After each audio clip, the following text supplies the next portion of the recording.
So, welcome to the Metal Institute of Thrashology. My name's Mike. Howdy, it's Howdy. Vanik. Thanks for coming, Vanik. Killer Of album. course.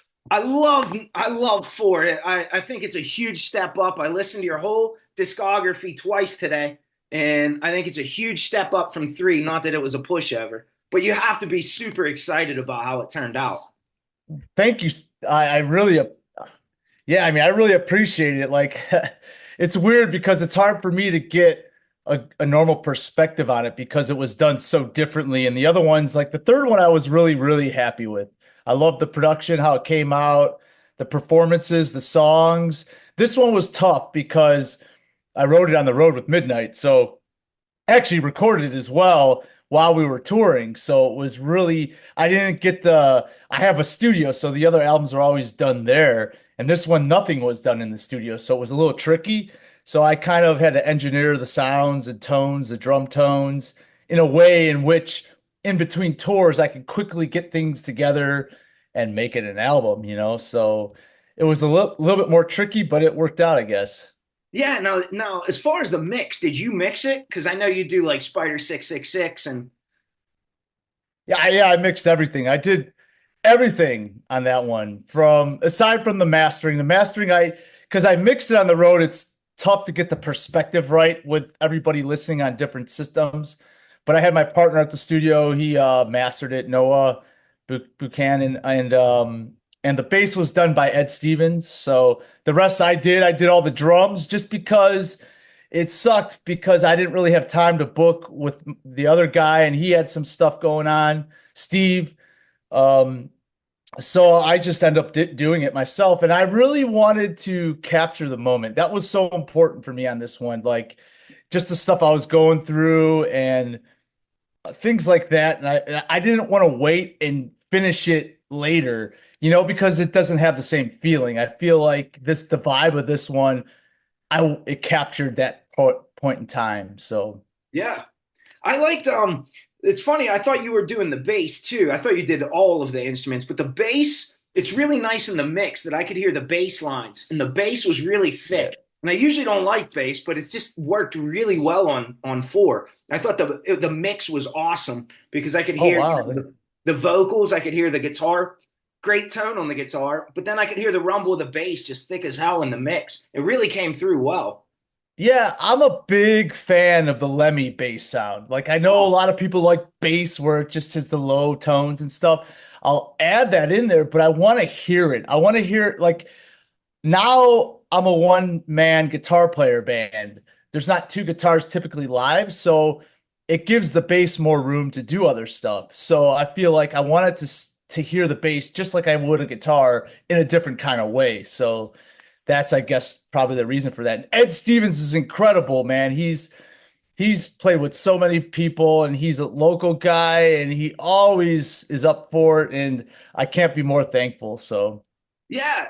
And it, I'm just we were me and my neighbor is Doctor Destruction. If you see him on there too, so we kind of like we've been following Midnight for years, and so like once we got into Vanik, we were in White Spade and we seen Spider 666, and it's like I don't understand how you have time to get anything done, even sleep, because it yeah, seems like you have so much shit going on. people don't realize I have two kids.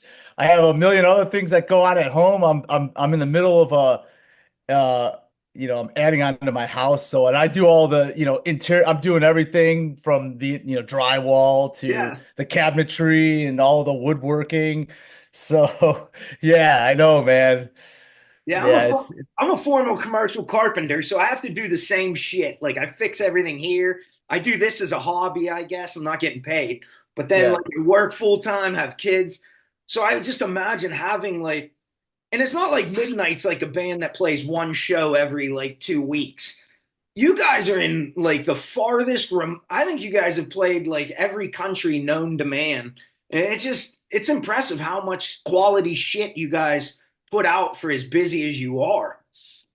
Yeah, I mean, man, over the past 2 years, it had been pretty much nonstop. I mean, this last year it was just so much. It was a lot.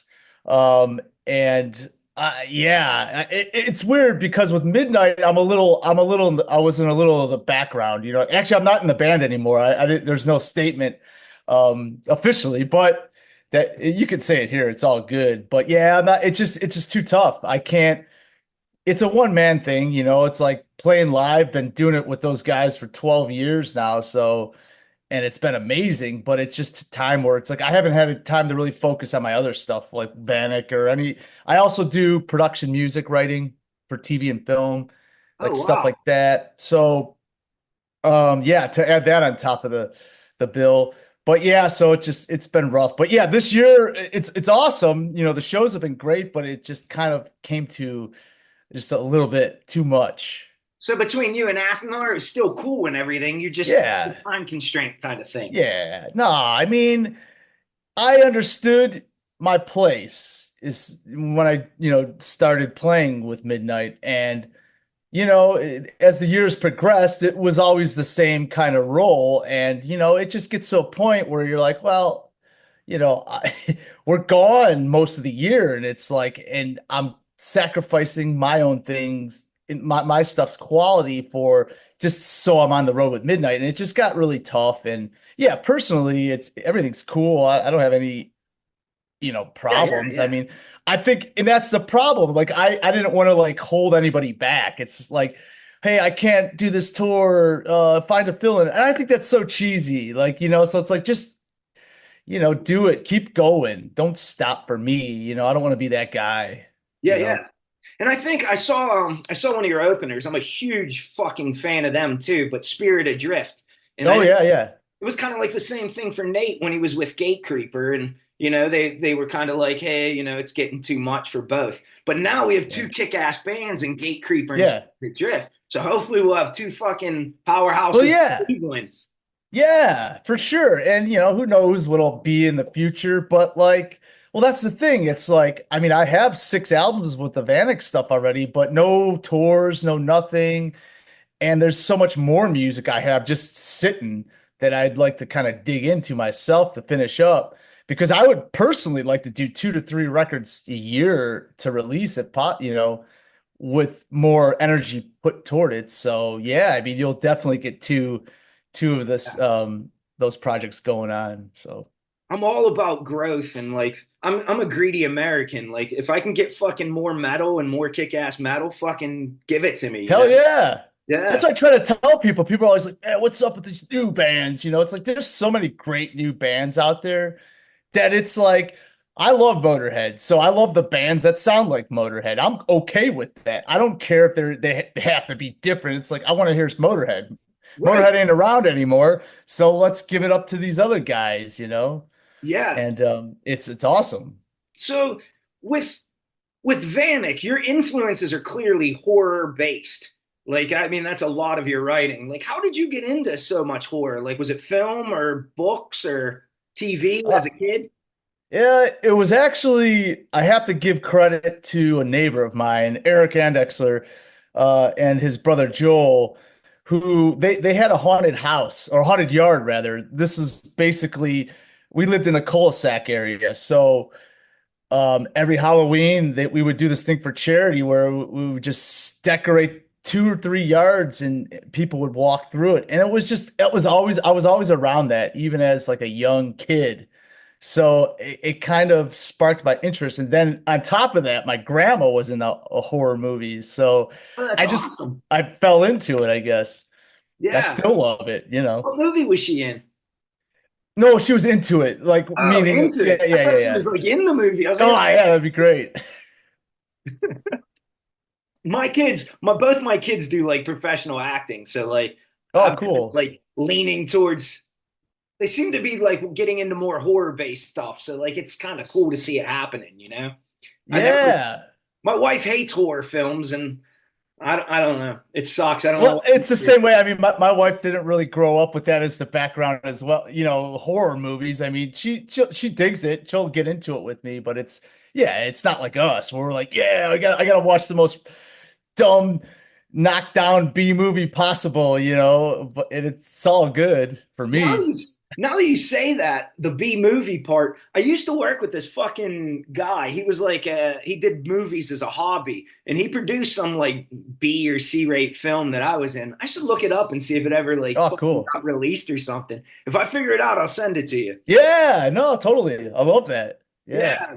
But I just interviewed this other band maybe like 2 weeks ago. They're called like Necronomicon Ex Mortis. And Okay. they're like a thrashier melodic death type band, but they're like huge horror based. Everything was off like all their writings are off of like Stephen King Salem Pot or like Resident Evil and like it's just really cool to get into that. So it Yeah, yeah. made it really interesting like for Halloween. I think we just had the whole neighborhood heard Vanik like all Halloween. My wife was thrilled. Yeah, and that's one of the one thing I missed. It's like being on tour with Midnight. I feel like every October we were always touring. Like we did the Merciful Fate tour, Yeah. and I think the Danzig tour may have been around October as well, but like I was never here, and like I wanted to blast the music I love around Halloween. So this year it was great to finally do that and be able to still campaign for one of my albums in real time, during Halloween, being at home. So yeah, it's awesome. Yeah.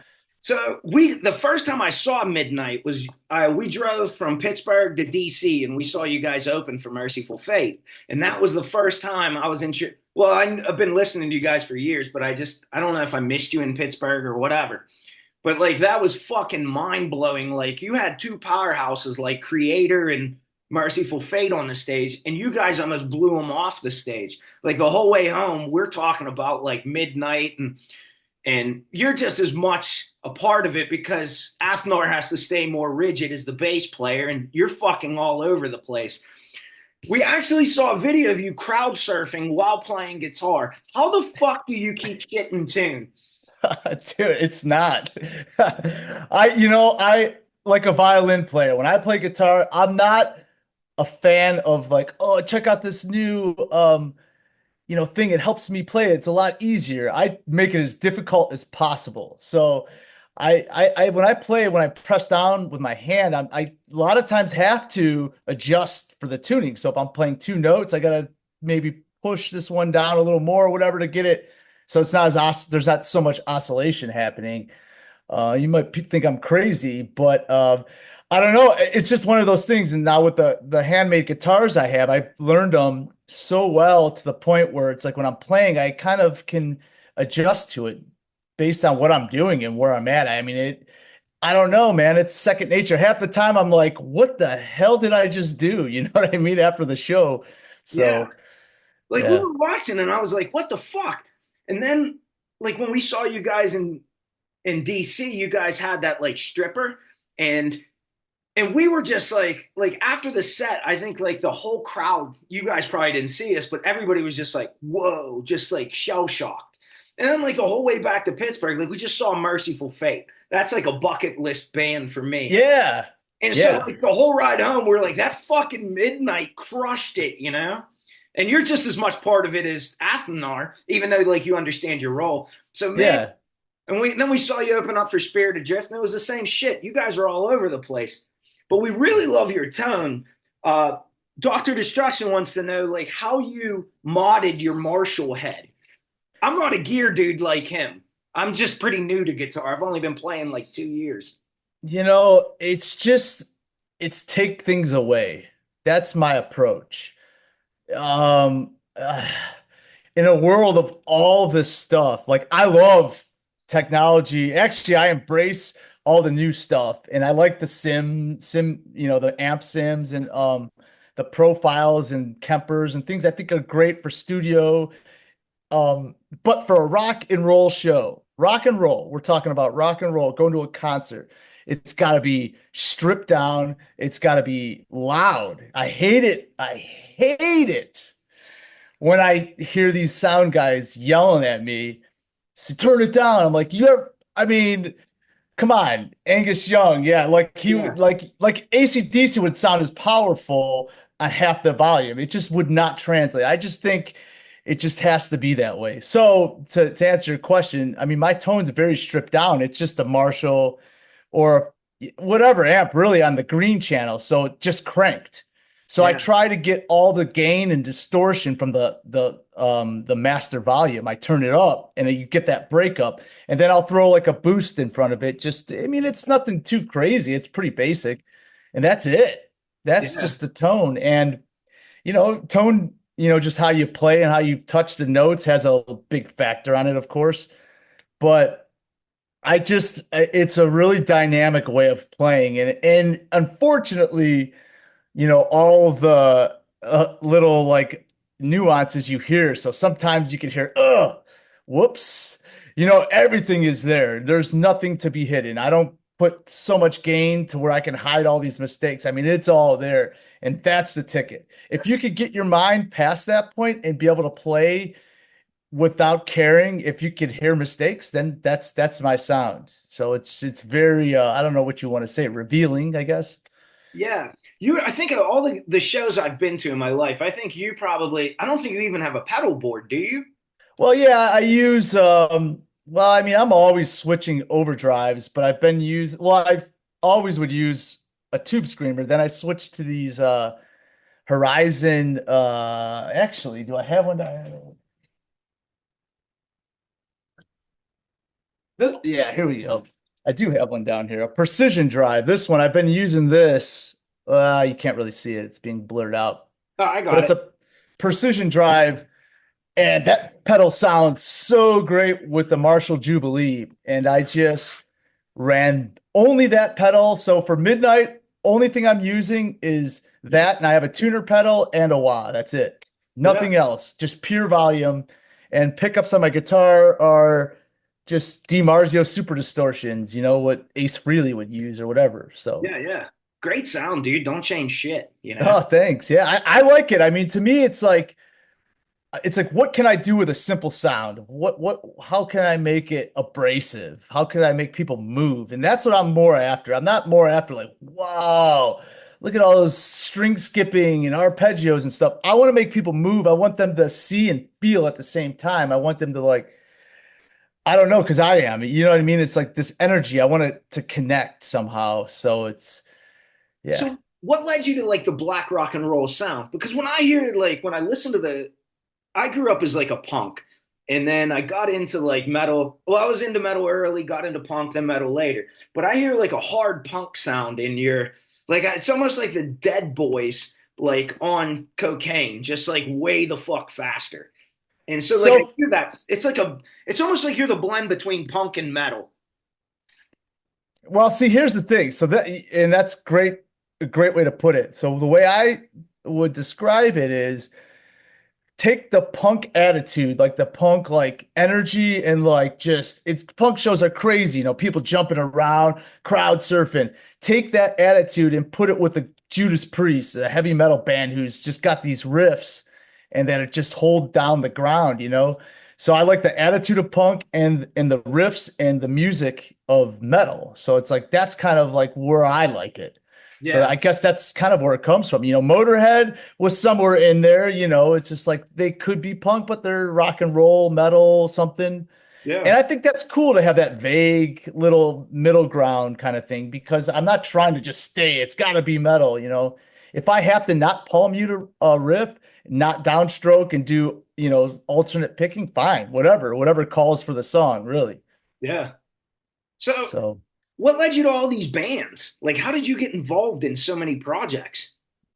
it's just a cascading effect. You know what I mean? Like, um, Because I started doing that video for you, and next thing you know, like I'm like looking at cereal boxes and I'm like, holy fuck, Vanik's on everything. This dude is the man, you know? it's funny because the Midnight Drummer, Ryan, at one point, it's like, Shaun, that right there is like what your brain probably looks like. And it's this building with this crazy architecture with all this swinging thing going around, different colors. I'm like, yeah, you're probably right. My mind is constantly moving with ideas but these are ideas that move me. So it's like, Yeah, if it's cereal boxes, I love cereal. I mean, that's my there's nothing that can stop that ever. Fruity Pebbles at 10 o'clock at night's the best. yeah, So it was just that. I'm like, dude, it'd be great to have. a Vanik cereal, but have the music being, with it. So yeah, I guess that's how that happened. And it's just little ideas I have. I just do it. That's how that's how this whole thing got started. Like I just was in a car accident. Was like, I want to fucking change my life, do shit Yeah. I enjoy and have fun. So that's music and metal. It's the only. I don't drink or smoke, so this is like my drug now. Yeah, And yeah, cool. I just keep chasing riffs, man. Like just keep, and it's awesome because now, like by doing this, I found so many like similar bands undiscovered. Like Vanik. Vanik needs some fucking promotion. But so does like bands in Costa Rica and Portugal. Yeah. And I'm discovering so much killer metal that like people need to hear. So it's like fucking same thing. Any idea I get, let's go forward. Yeah, and I love that. Like, and I feel like, people might disagree and whatever, but I think metal's in a perfect spot. Like, it's where it needs to be. It doesn't need to be in the limelight. It doesn't need to be pop. It doesn't need to, what I mean? It's like it's underground. It's nowadays, I feel like it feels like kids in their garage, unless it's some cliche band who is just trying to please everybody or whatever it is. But I feel like underground metal is so, a lot of it is real to what it's about, and it's cool to discover this shit. And it's cool that you got to like fucking tour the world on underground metal. And you probably saw these Yeah. scenes in like all these different countries. Shit, we've played Dubai, we've played South America. I mean, every continent except for Africa. I don't know if we've ever made it there, but it's just been wild because even when I first started with Midnight, it was like we would just do maybe 15 shows a year or something. It wasn't a much at all. In fact, it never was really meant to be an actual band. It's not a band actually. It's Athenar. Um, and it just like the more we played, the more just people wanted to see it, I feel like, and the more became more and more, and then tours started happening. And it was like, I think 2017. And then, yeah, by that point, we've already played in all these continents. But now it was like, okay, let's focus on one continent at a time and play more shows there and then hop on to the next continent, Yeah. you know? Well, I'm hoping Vanik does the same. I hope you at least come to Pittsburgh and throw down on a show. Oh, yeah. We're just Yeah, for down the sure. road.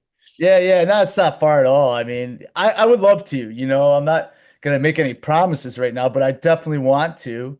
And I have tons of music lined up. So we'll see what happens. It's just got to make sense. You know what I mean? So did you get to play the hall with Midnight? Yeah.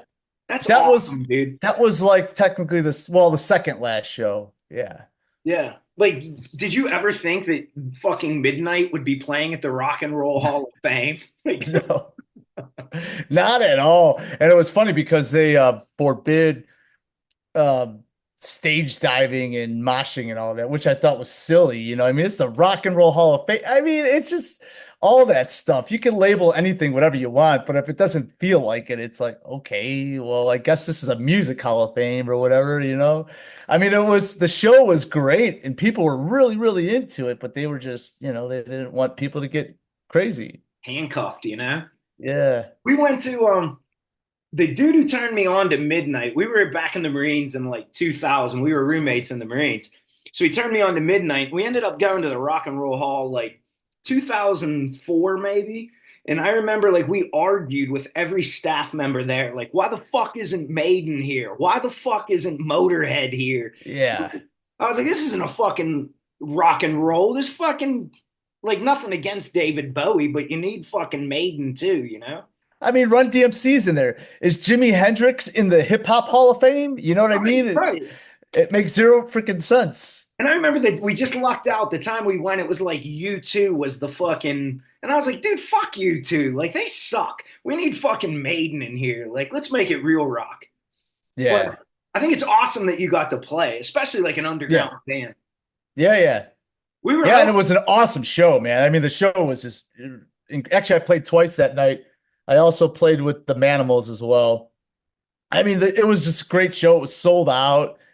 And yeah, I mean, it was kind of surreal, I guess. I mean, it was cool because like the dressing room was like the waiting room, if you will, for the inductees and stuff. So it was cool to kind of feel that aura of all those legends. that's so cool, man. I Yeah. I bet like it has to, like you said, feel surreal. Yeah, yeah, oh yeah. So we noticed that you have another one of your products, the Vanik Tones Neural Modeler. Like, tell me a little bit about that. My neighbor was trying to explain it. Dr. Destruction was trying to explain it to me, but I'm like pretty new to the guitar world. So is that just like a pack of your sounds for the? Yeah, so I met with a guy named Ron D Rock, awesome dude. He worked with a company calledUgratone for the past, oh, I don't even know how many years. But anyways, they did stuff like this and drum programs. I did one with him, and then he kind of moved on to his new company called Loudstack. So basically, he came to me and asked if we could just capture my sounds, just all that, the amps I have and the tones. So basically, the way it works is we set up the rig in the room, and then you'll do the cab and the amp separately. So you'll just take the white noise from the head, and basically it compares two audio files. Like you put a sine wave sound effect through the amp, and then you have the dry sound wave, and then you have the wet sine wave, which is the sound coming out of the head. And then it basically a program takes the two and finds the differences, and that's how it profiles your tone.